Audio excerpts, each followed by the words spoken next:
దేవుడిచ్చిన సమయంలోనే మీరు రక్షణ పొందగలుగుతారు. దేవుడిచ్చిన సమయాన్ని కనుక మీరు దాటారంటే పొందాలనుకున్నా రాదు నీకు అది.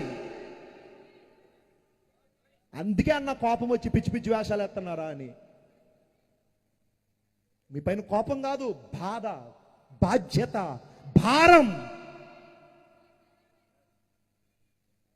ఆడపిల్లలు ఇప్పుడే రక్షణ పొందండి.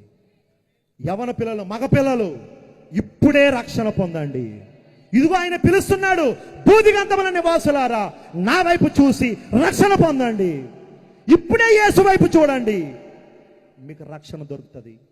మీ నాన్న వైపు చూడకండి, మీ పాస్టర్ వైపు చూడకండి, మీ సంఘాల వైపు చూడకండి. దయచేసి నీ కులం వైపు చూడొద్దు, నీకున్న ఆస్తుల వైపు చూడొద్దు, నీ సంఘ పెద్దల వైపు చూడొద్దు, నీ సంఘం ఎంత ఉందో అది చూడొద్దు.